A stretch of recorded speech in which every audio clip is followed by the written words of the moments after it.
The observation chamber of Station Epsilon 12 hummed with the quiet efficiency of 1,000 sensors, each one calibrated to detect the slightest movement in the jungle canopy below.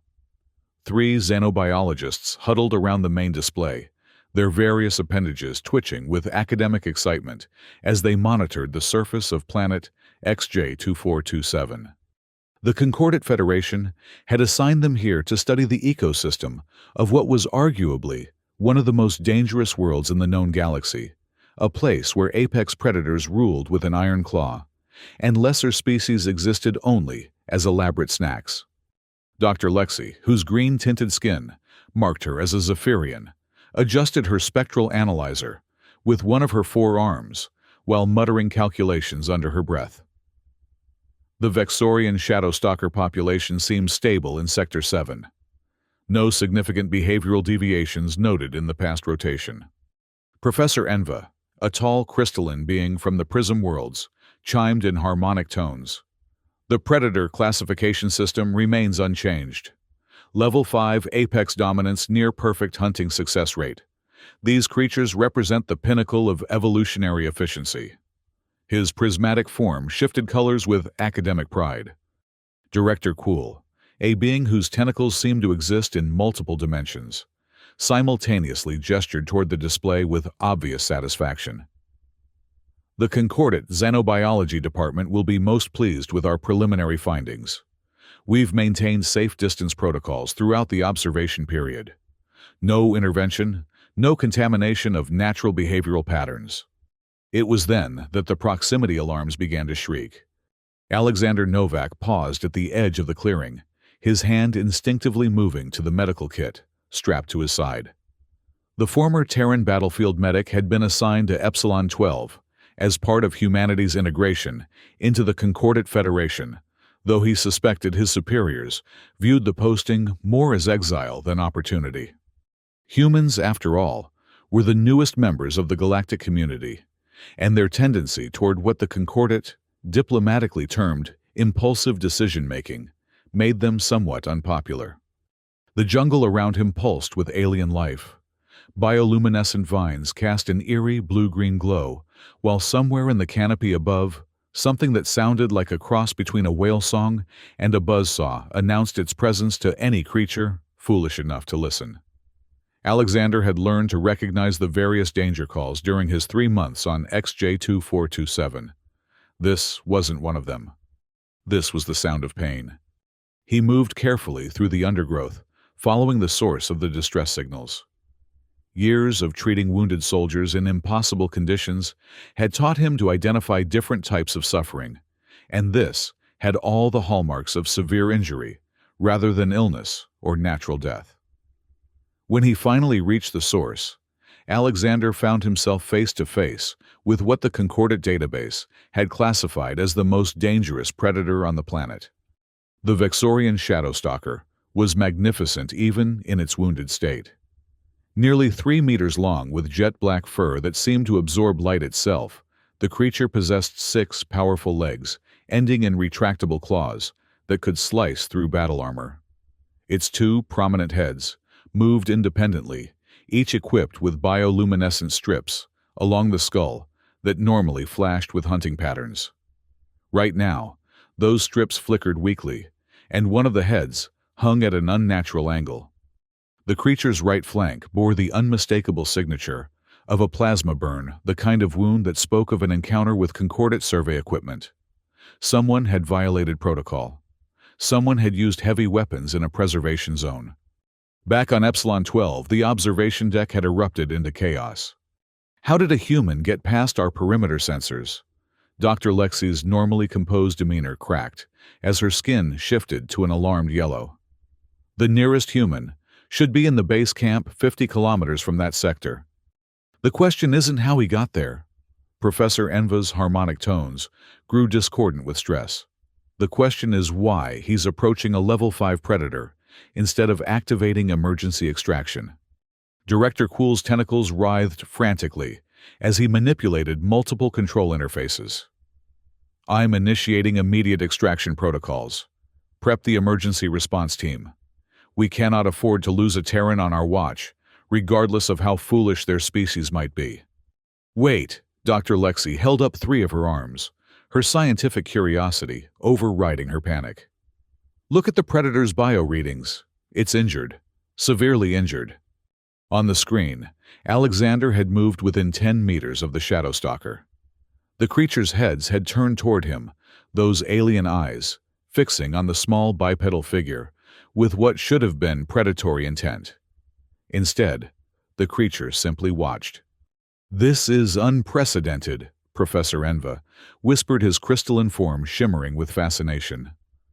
Vexorian shadow stalkers attack anything that moves.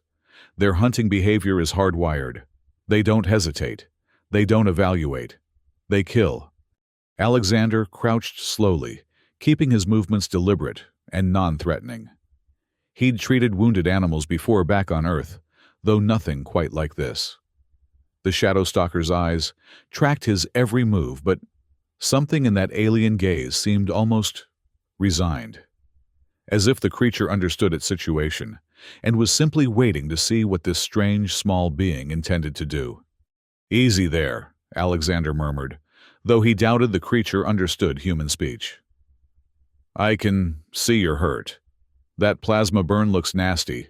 He gestured slowly toward his medical kit.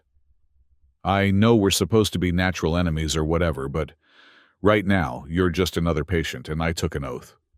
The shadow stalker's primary head tilted slightly, a gesture that seemed almost curious. When Alexander reached for his medical kit, the creature tensed muscles, bunching beneath midnight fur. But it didn't attack. "Cancel the extraction," Director Kuhl commanded suddenly, his tentacles freezing over the emergency controls. "I want to see what happens." Sir, that's a direct violation of concordant safety protocols," Dr. Lexi protested. "If the human is killed, the Federation will what blame us for the death of someone who chose to approach a level 5 predator? Or will they be more interested in the fact that said predator chose not to immediately consume that someone, Kuhl's, multi-dimensional gaze fixed on the screen? This is the first documented case of non-aggressive contact between a Vexorian shadow stalker and any intelligent species. We're witnessing history. Alexander had opened his medical kit and was carefully examining its contents. Most of his equipment was designed for human physiology, but battlefield medicine had taught him to improvise. The plasma burn was the immediate problem, a wound that would prove fatal without treatment. The creature's natural healing factor was impressive, but not enough to handle this level of tissue damage. "I'm going to need to clean this wound," he said aloud, partly to maintain his own calm, and partly because he'd read that many predator species responded to steady, non-aggressive vocalizations. "It's going to hurt, but the alternative is much worse." He pulled out a tissue regeneration unit, a compact device designed to accelerate healing in battlefield conditions. The shadow stalker watched with both heads as Alexander approached medical scanner in hand. When the scanner's beam played over the wound, analyzing tissue damage and chemical composition, the creature flinched but held still. "Amazing," breathed Professor Enva. "The predator's bio readings indicate stress, but not aggression. Its threat assessment protocols appear to be completely inactive." Dr. Lexi was frantically taking notes on her multidimensional datapad. "This challenges everything we know about apex predator behavior. Vexorian shadow stalkers don't form bonds. They don't show gratitude. They are pure killing machines with no capacity for complex emotional responses." "Then explain what we're seeing." Director Kuhl gestured toward the display, where Alexander had begun applying antiseptic gel to the creature's wound. The shadow stalker's heads both focused on the human's work, making soft sounds that the station's translation protocols couldn't interpret. Alexander worked with steady hands, cleaning away burnt tissue and applying dermal regenerators. The shadow stalker tensed during the more painful procedures, its claws extending involuntarily, but never once did it move to strike. Instead, one of its heads remained focused on Alexander's work, while the other seemed to be scanning the surrounding jungle for threats. "You're protecting me," Alexander realized aloud. You know I'm helping you, so you're watching my back. He paused in his work, meeting the creature's alien gaze. That's more than human sometimes. Hours passed. Alexander worked methodically, using every technique he'd learned in the field. The tissue regeneration unit wasn't designed for alien physiology, but he adjusted its settings based on the scanner readings, creating a custom treatment protocol. The shadow stalker bore the procedure with stoic patience, occasionally making those untranslatable sounds that Alexander chose to interpret as approval. Sir, Dr. Lexi announced, her excitement evident in the rapid color changes across her skin. I'm detecting unprecedented neural activity in the predator's brain, specifically in regions associated with, well, if this were a human brain, I'd say trust formation and emotional bonding. Impossible! Professor Enva's harmonic tones rang with skepticism. Vexorian neural architecture doesn't support such complex emotional states. They have rudimentary family structures at best, and those are purely functional. Then, how do you explain the biochemical changes we're detecting? Dr. Lexi challenged. Stress hormones are decreasing.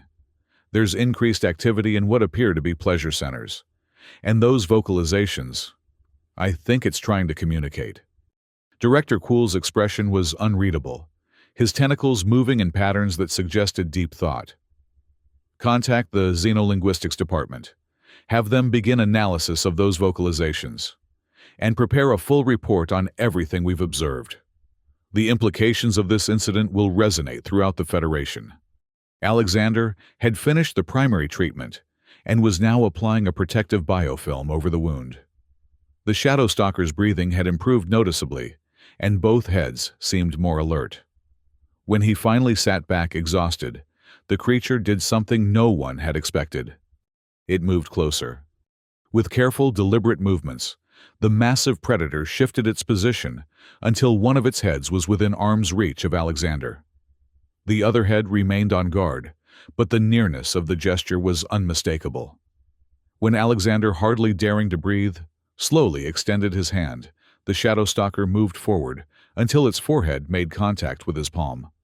"My God," whispered Dr. Lexi. "It's displaying affection. A level 5 apex predator is showing genuine affection toward a human." The moment was shattered by the sound of approaching aircraft. Emergency response protocols had been triggered automatically when Alexander failed to check in, and now 3 military transport ships were converging on their location. The shadow stalker's demeanor changed instantly, both heads snapping toward the sky as hostile threat assessment patterns blazed along its bioluminescent strips. "No, no, no," Alexander stood quickly, holding out his hands in a calming gesture. "They're not here to hurt you, I hope." But the creature had gone into full defensive mode. It positioned itself between Alexander and the incoming aircraft, a low rumble building in both throats that made the jungle itself seem to hold its breath.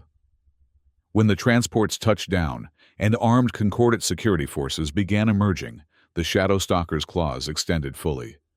"Stand down!" the team leader, a heavily armored draconian, bellowed through his suit's speakers. "Human, move away from the predator immediately.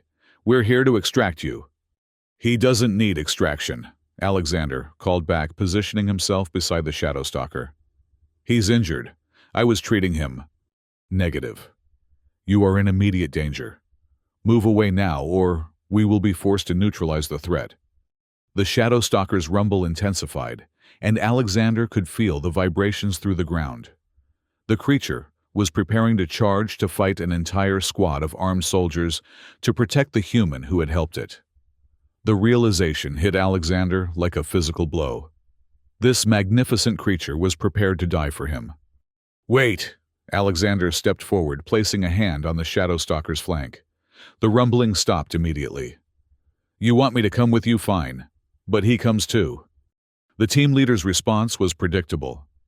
"That's not possible. The creature is dangerous and uncontained. It cannot be brought aboard concordate vessels." "Then I'm not going either."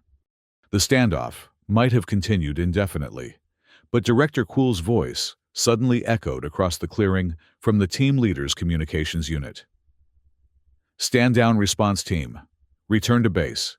Implement non-intervention protocols. Sir, the human is making scientific history. You will withdraw immediately and allow this situation to develop naturally. That is a direct order. As the security forces reluctantly withdrew, Alexander sat down beside the shadow stalker, suddenly drained. "I think I'm going to call you Midnight," he said, watching as the creature's threat patterns faded back to normal. "You've definitely made things interesting for me." Midnight's secondary head turned toward him, and Alexander could swear he detected something like amusement in those alien eyes. Over the following days, Epsilon 12 became the most observed research station in concordate space. Scientists, diplomats, and military advisors arrived in steady streams, all wanting to witness the impossible partnership between human and apex predator. Alexander found himself spending most of his time in the jungle with Midnight as his constant companion.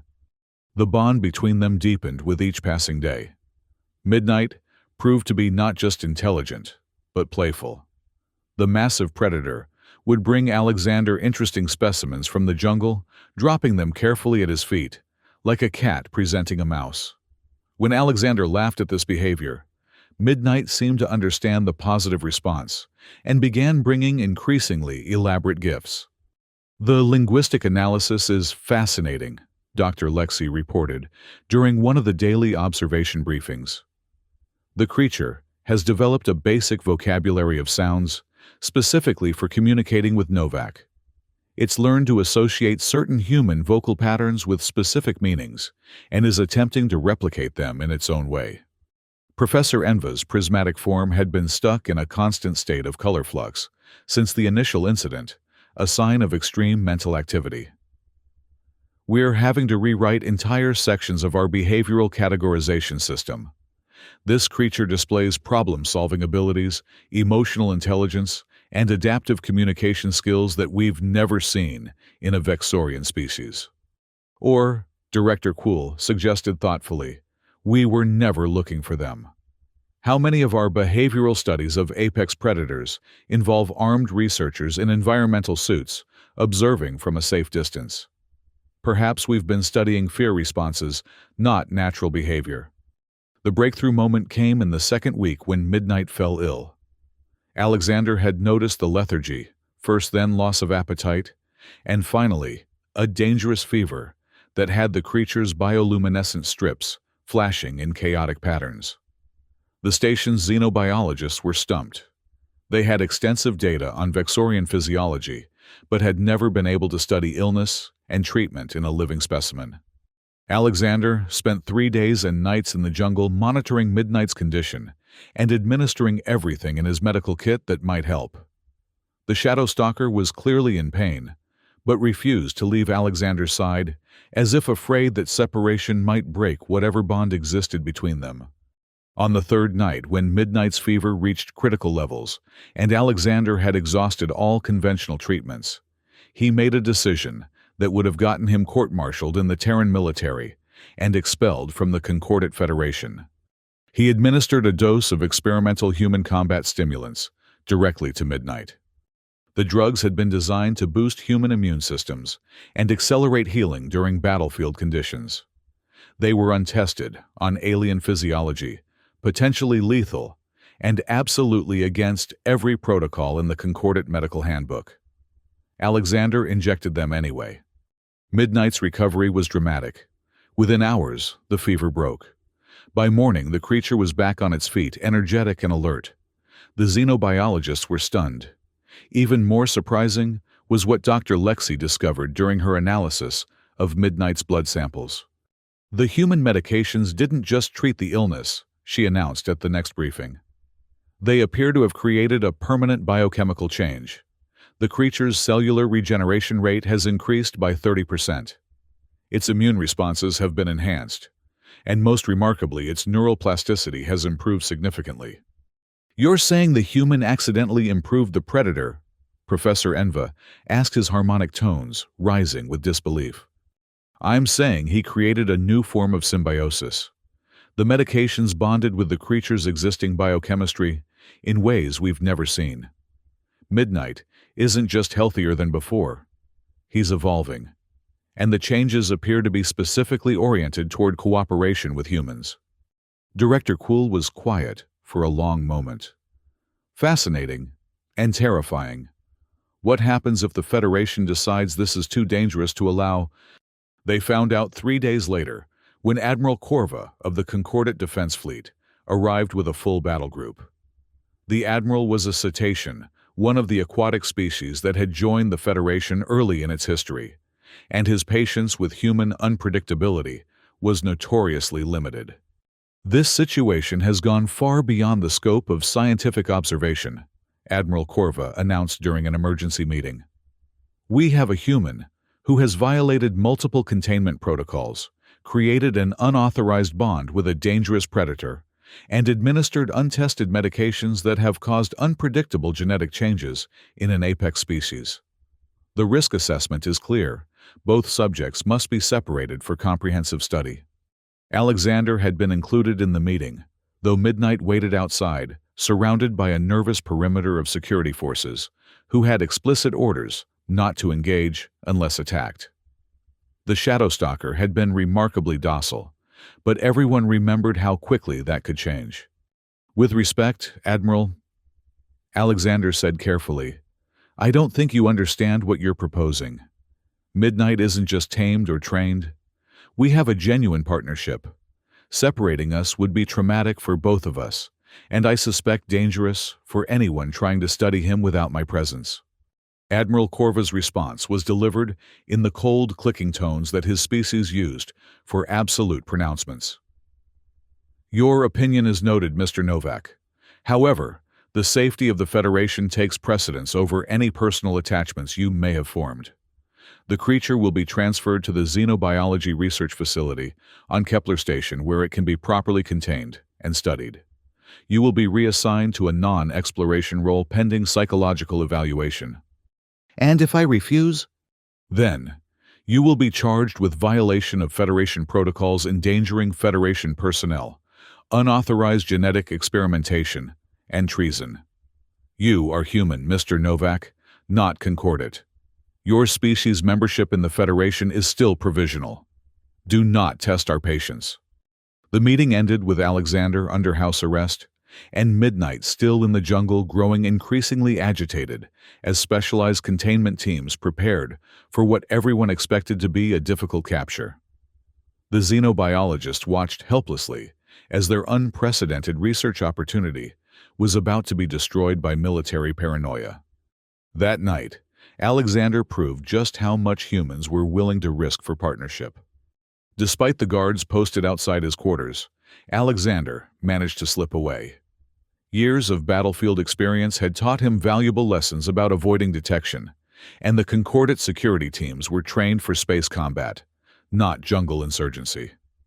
By the time anyone noticed he was gone, Alexander was already reunited with Midnight in the deep jungle. I'm not going to let them separate us, he told the Shadowstalker, who seemed to understand the urgency in his voice. But we can't run forever, so we're going to have to convince them that we're more valuable together than apart. What followed was perhaps the most audacious negotiation in Federation history. When the containment teams arrived at first light, they found Alexander and Midnight waiting in the clearing where they'd first met. But they weren't alone.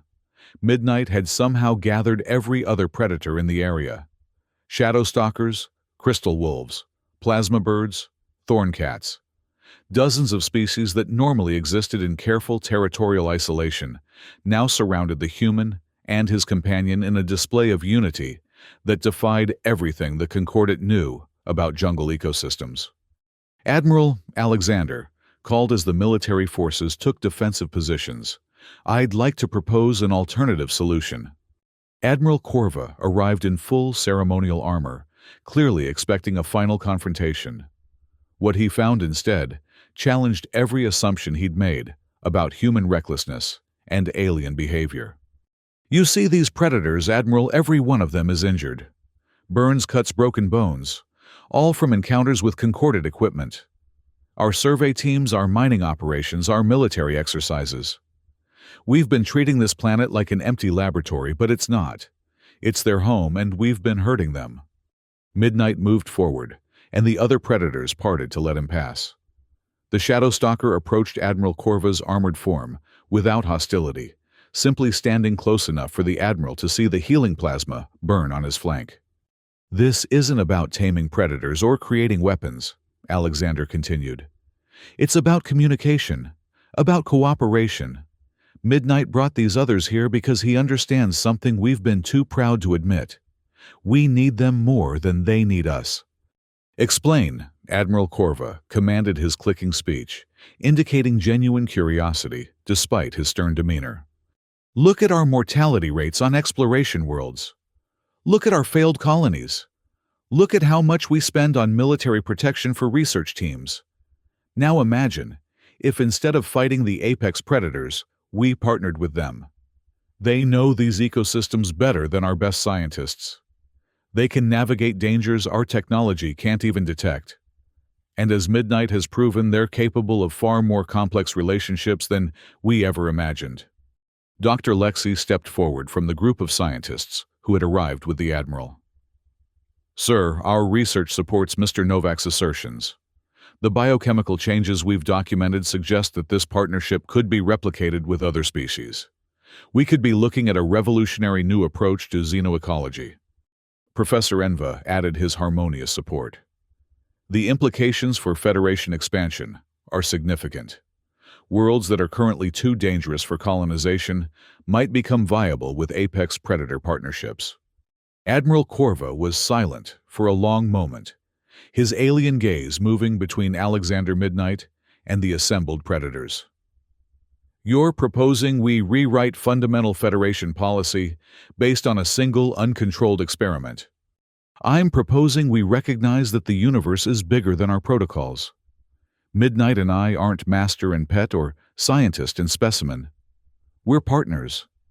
And if the Federation is wise enough to embrace that model, we could be the first of many. What happened next would be debated in Federation councils for generations." Admiral Corva, a being known for rigid adherence to military doctrine, made a decision that prioritized potential over protocol. 3 months, he announced. "You will have 3 months to demonstrate the practical applications of this partnership. You will be assigned to the colony planning mission for the Vega system, where you will have the opportunity to prove your theories under controlled conditions. Dr. Lexi, Professor, Enva Director Kuhl. You will accompany them as scientific advisors. If after 3 months you can show measurable benefits to Federation expansion and colonization efforts, this experiment will continue. If not, you and your partner will be separated permanently. No second chances."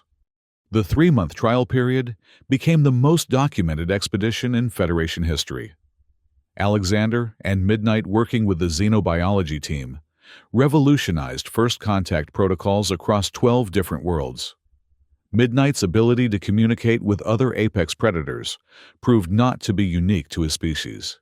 It was a general characteristic that had been suppressed by fear and aggression in previous encounters.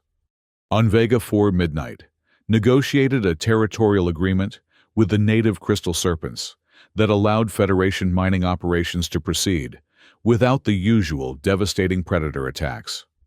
On Vega 7, he identified underground water sources that had eluded Federation surveyors for months, leading a team of human geologists to the discovery by simply walking to the spots and sitting down. But the most significant breakthrough came on Vega 9 when Midnight demonstrated that predator partnerships could be transferred. A junior xenobiologist named Sarah Chen, whose request for assignment to the program had been personally approved by Admiral Corva, formed a successful bond with a Vegan storm panther, creating the Federation's second human-predator partnership.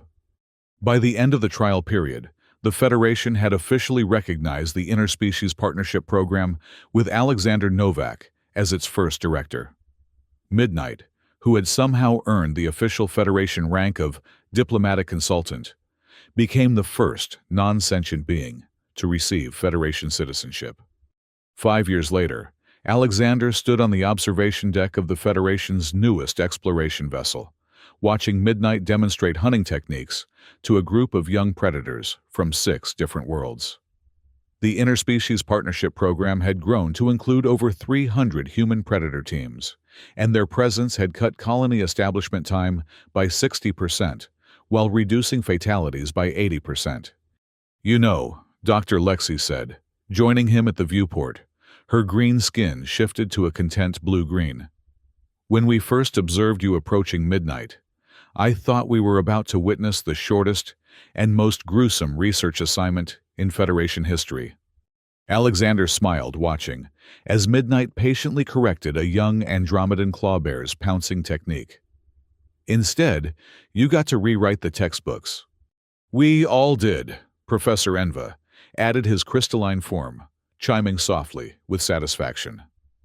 The partnership program has yielded more scientific breakthroughs in 5 years than the previous 50 years of traditional research. Director Kuhl, now promoted to head of the entire Xenobiology division, gestured toward the viewports with several tentacles. "More importantly, we've learned to see aliens not as specimens or threats, but as potential partners.